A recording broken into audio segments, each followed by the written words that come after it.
দ্রুত নির্বাচন দেওয়ার দাবিতে বিএনপি আবারও হুঙ্কার দিল বর্তমান সরকারের বিরুদ্ধে।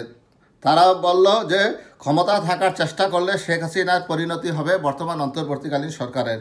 বিএনপির স্থায়ী কমিটির সদস্য আমির খসরু মাহমুদ চৌধুরী অন্তর্বর্তী সরকারকে হুঁশিয়ারি দিয়ে বলেন, দ্রুত নির্বাচন না দিয়ে ক্ষমতায় টিকে থাকার চেষ্টা করলে ভয়াবহ পরিণতির হবে বর্তমান সরকারের। ভোটাররা ভোটের মাধ্যমে যাকে ইচ্ছে তাকে নির্বাচিত করবেন। এটা নিয়ে কেউ খেলাধুলা করলে শেখ হাসিনার পথে যেতে হবে।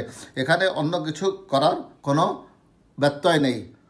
আমরা তো ভালো করেই জানি যে বিএনপি গত আওয়ামী লীগ সরকারের আমলে নয়াপল্টন এলাকা থেকে বের হতে পারেনি। তাহলে তারা কিভাবে বর্তমান সরকারের বিরুদ্ধে আন্দোলন করবে সেটাই বাংলাদেশের জনগণ দেখার অপেক্ষায় আছে।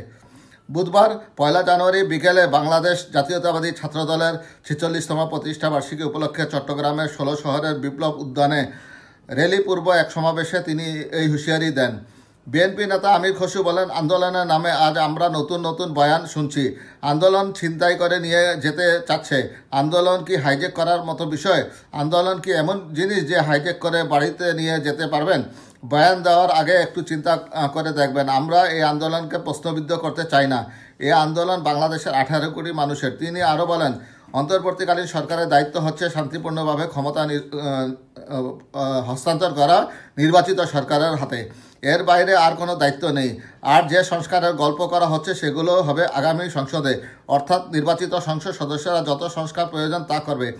সেটা তো আমরা গত 20 বছর 25 বছর দেখেছি বিএনপিও কী করেছে এবং আওয়ামী লীগও কী করেছে। তাদের হাতে দেশটা বিনা সংস্কারে দিলে দেশটা একটা ভয়ঙ্কর পরিস্থিতির মধ্যে যাবে, সেটা বাংলাদেশের জনগণ ভালোভাবেই জানে।